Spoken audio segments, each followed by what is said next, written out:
Welcome back to the Coyote Club, the final installment on this Turser guitar.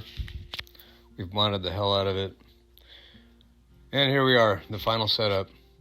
I'm utilizing the strings as a straight edge, checking the relief in the neck, doing a little fine tuning here. This is it. We're just about done on this unit. This is the this gives it the cat's meow though, really. I mean, these final steps really do bring the guitar into something that's playable versus just something that you can just maybe throw some chords on and get lucky with. Here I am. I've done the neck relief. Now I'm adjusting the action, getting all of the strings so they're at the same level of each other and at the correct distance from the fretboard.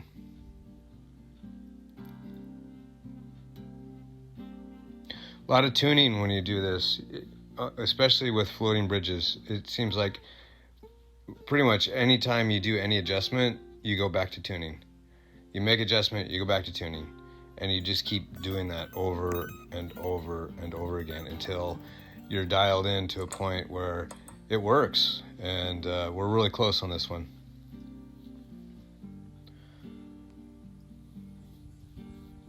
Here you can see me just eagle-eyeing everything, making sure that it meets my satisfaction. Along with your action, you want to adjust your intonation, and that's what these little guys are here for. And you'll stick a screwdriver in there and move them to or forward or backward to get your intonation set. Obviously, that's a thing. And then you want to check your pickup height.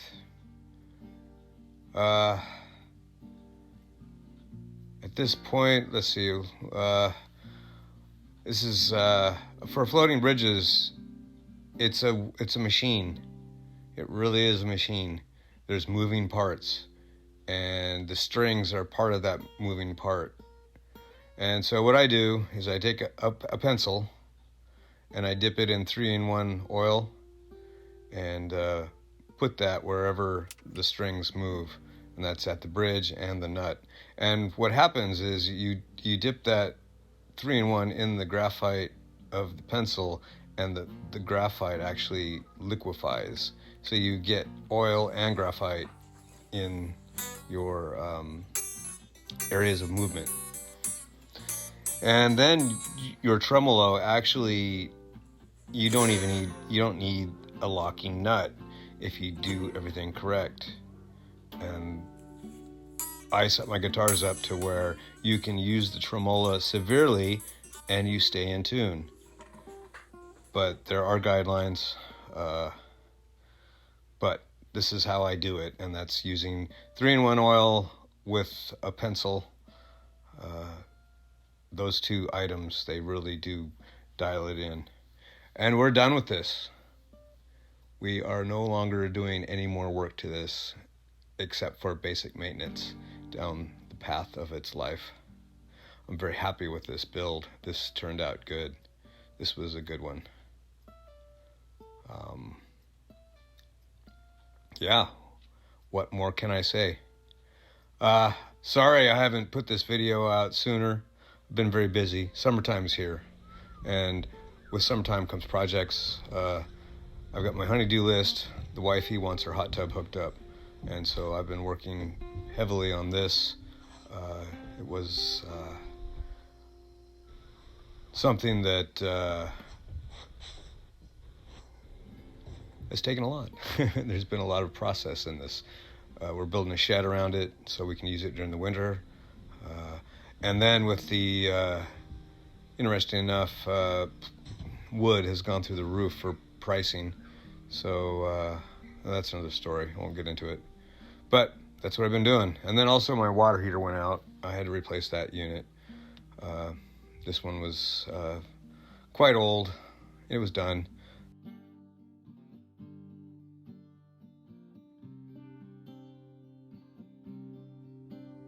So how does one explain? I guess we'll start here. This is Mr. Pedalboard, homemade unit with IKEA parts. Google IKEA pedalboard and you'll find versions of that. And then pedals. I got a little setup over here. There's the shelf of shame, the ones that have not made it here, but this is all relative. Things go back and forth depending on where I'm going with whatnot. For my tracking machine, my mixer. Right now, this is the actual amp that I'm using when I want to be heard in the world, but most of my recording right now goes through this thing. This is a headphone amp. Yeah. Here it is. This is where this is what I practice through for the most part. It really brings. You can really hear your pedals when you go that route. Whereas through an amp, a lot of times you're not really hearing what you're hearing. You're hearing the room and the pedals. Whereas I like to actually hear the pedals. Okay, so yeah, here's said guitar. It's done. Headphones.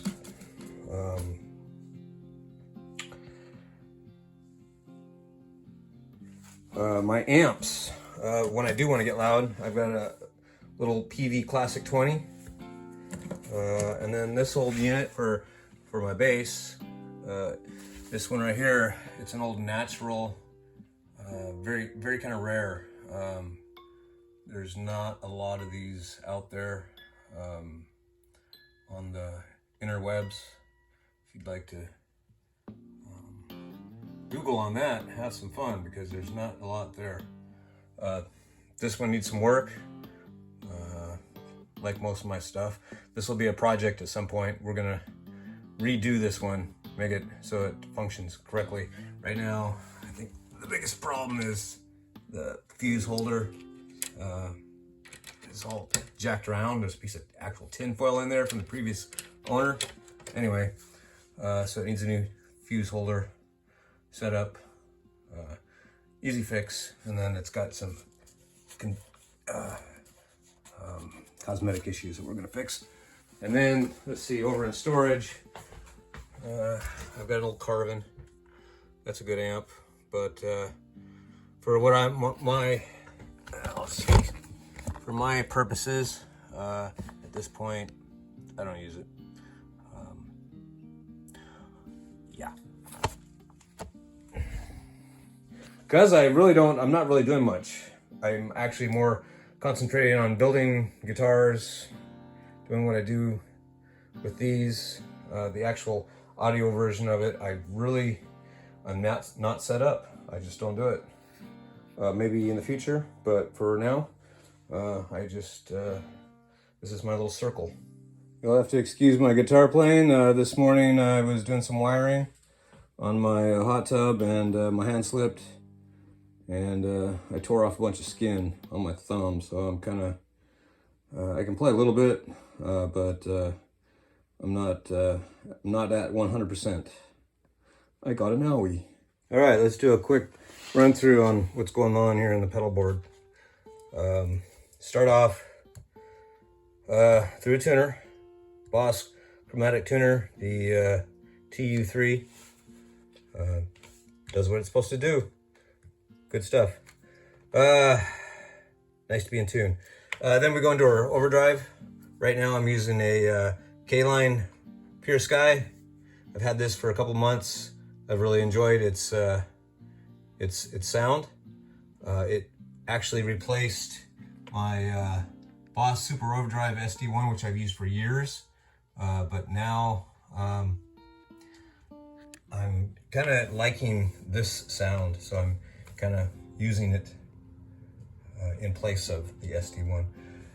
Okay, then I go into my distortions. I basically am using 2 distortions at this point. I've got a rat clone it's switchable between 3 positions. Each position, when you go into it, you have to tweak with these to get it dialed in to where it's good. So what I do is I keep it in one position and then just dial in what I'm happy with, and kind of delve into that. This basically is for my 80s style distortion, more of a classic 80s rock sound, I guess, if you want to start putting labels on shit. But it does its job. And then I'm overdriving it with the Pure Sky. So these two together, that's usually how I use my distortions. My distortions I rarely use by themselves. I always have a tendency to run an overdrive into them and warm them up before I go into that. And then at the guitar,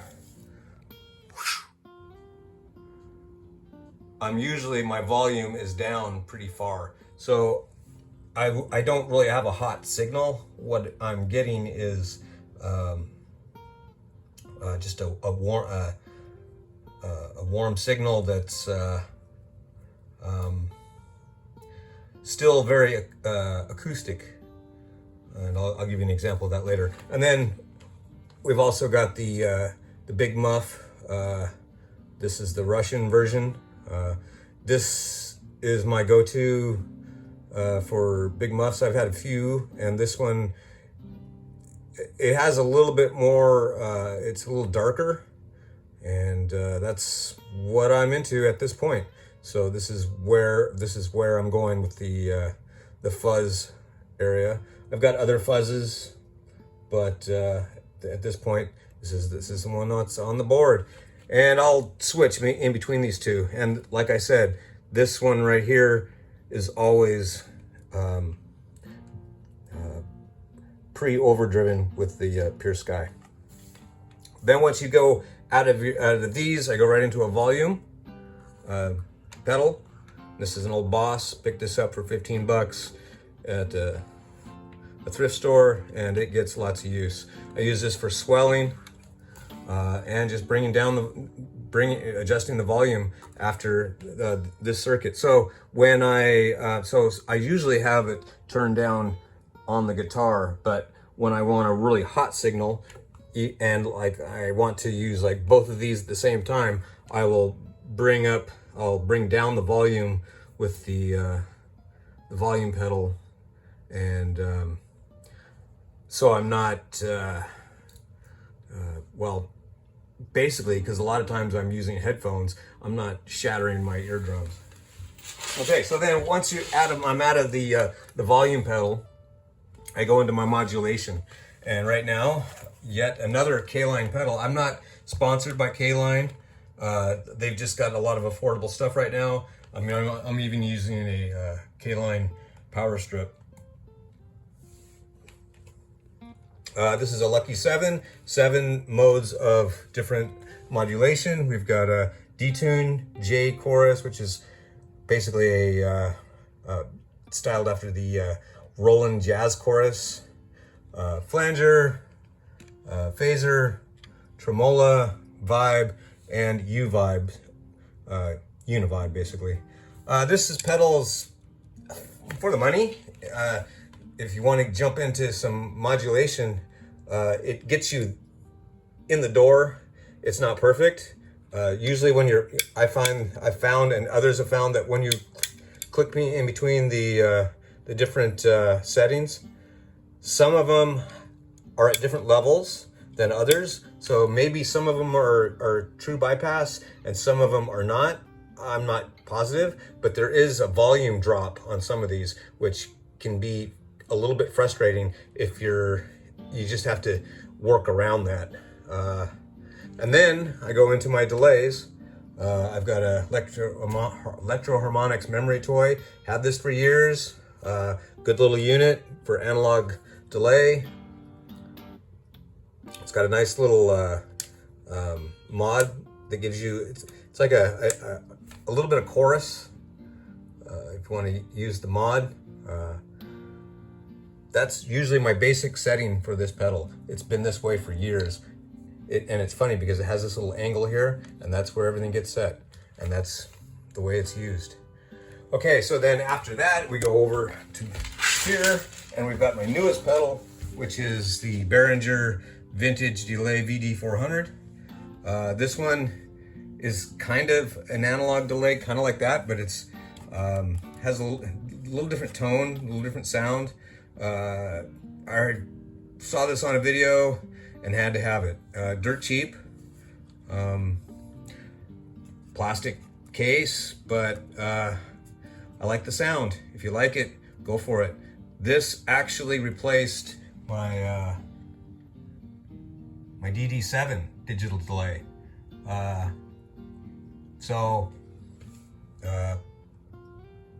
Yeah, that's what happened there. And then I go into my reverb, Hall of Fame 2, TC Electronics, good unit.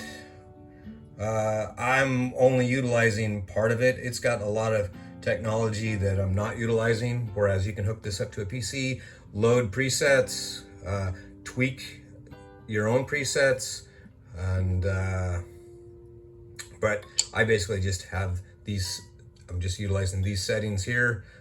Plate and spring and Hall are my go-tos, and I don't really have a preference for the settings. It just depends on what I'm into on that, whatever I'm jamming on. Sometimes too much reverb just makes it all washy and not enough, and you don't sound like you're you sound like you're in a cardboard box. Okay, so then I go into my loops. I've got a RC3. This is my go-to for practicing. I don't necessarily make loop music, but I do utilize these for practicing. And I do experimental stuff sometimes. So I go into this one. Basically this one, I've got it set up. You can go through and tweak on these, and this one is set up to where I step on it, I'm recording, and I step on it again, I'm not, and then I step on it again, I can re-record over what I just did. And then I have another one here. This is a little looper from overseas. It's a good little unit. I've had a lot of fun with this one. This one, I can set it to where you can adjust the speed. You can adjust, you can put it in reverse. You can do a lot with this one, and it has a very long time. It's fun to play with. This is where I get into my experimental stuff. It's nice to come up with some ambient stuff and then throw it into reverse, slow it down, and then track over it, and then you can even add more with using the two that I'm utilizing there. Yeah. And finally, the KLine wine cellar. Once again, I think I mentioned I'm not sponsored by KLine, but they've got some affordable stuff, and I'm into keeping it cheap for experimenting. If I really like something, then I find it's a useful tool, then I seek out the more expensive version. But when I'm looking into new technologies, and companies like KLine, they really step up to the plate and get you some starting quality tools. This right here is it's basically, was made for a bass, but I use it for guitar. I also play bass, so at times my bass runs through this whole rig. Now this right here is basically my bass, or not bass, but this is my amp, and this runs right into my board. So I usually do not utilize an amp at this time. This is kind of a experiment that I'm going through at this point. I do have all the setup for miking my amps and going that route. I use an SM57 Shure microphone on my PV20. I've got a stand and it all hooks up, and it sounds great. But at this point, I'm going directly into the board. So this right here gets my signals warmed up, as it's basically like an amp simulator. It's a good little tool. I'm happy with it. And so from here, I go right into my board. Now, at this point, I'm actually running into my little practice amp, and we'll go up here to as I move around. This is my little guitar fetish amp. This thing, it is what it is. I mean, it's just a little practice amp. Does what it does. A lot of times, I'll just go right into this instead. But now, you guys won't be able to hear headphones, so I'm plugging into this so you can hear said guitar. Okay, so let's get hooked up, and we'll get going on our final installment on this unit here.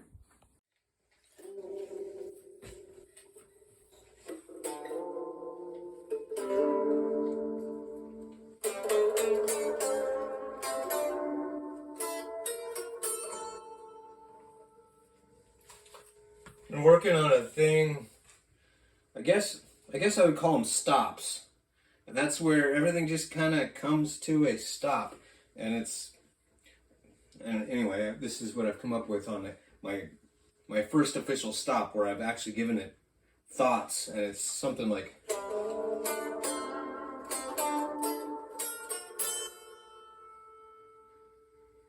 to where it kind of resolves and stops.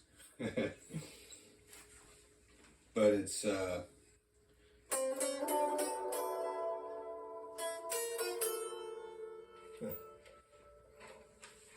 I don't know, work in progress. Hey.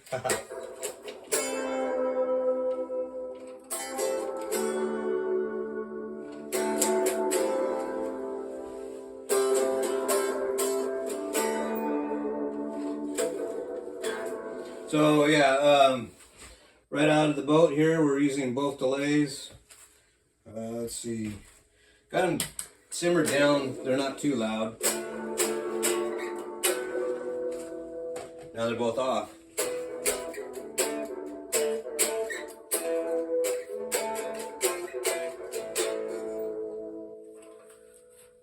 Distortion, using the fuzz, flip over to the little bear, or yeah, rat attack.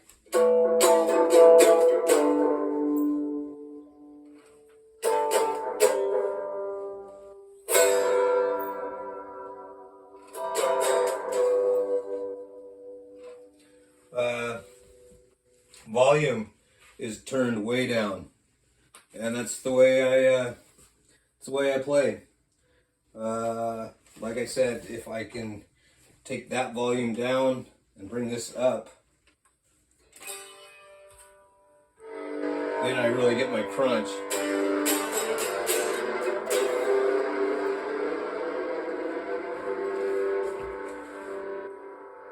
But I don't play with a lot of crunch.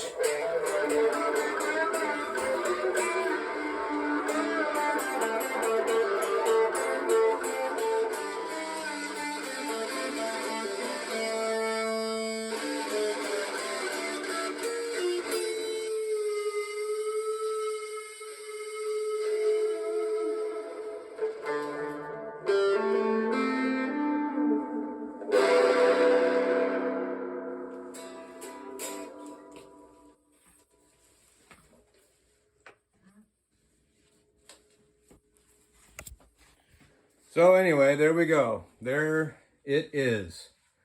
It's all done. I'm pretty happy with it. It has an interesting style. It gives it. I like guitars that when you play them, they take you someplace else. And this does that. The previous guitar that it was set up as, it did that also, but it was in a way that I didn't really want to go there. I really enjoy the simplicity. The fact that my tone is right here on top. I can dial in a nice warm brown sound.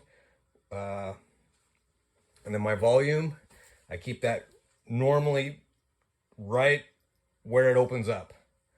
Right around 2. And that gives me, I'm still actually a very clean, it plays very clean, but it's got a little dirt due to the fact that I'm running the overdrive and the fuzz. That's my go-to right there. This one right here, I use the Rat on occasion, but the fuzz and the overdrive and turning down at the volume, that's the sound that I go to more times than anything else.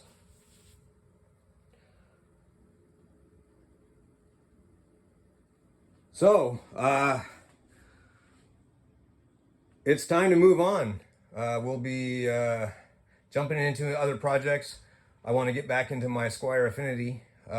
Summertime kicks in and I don't spend a lot of time at the guitar bench.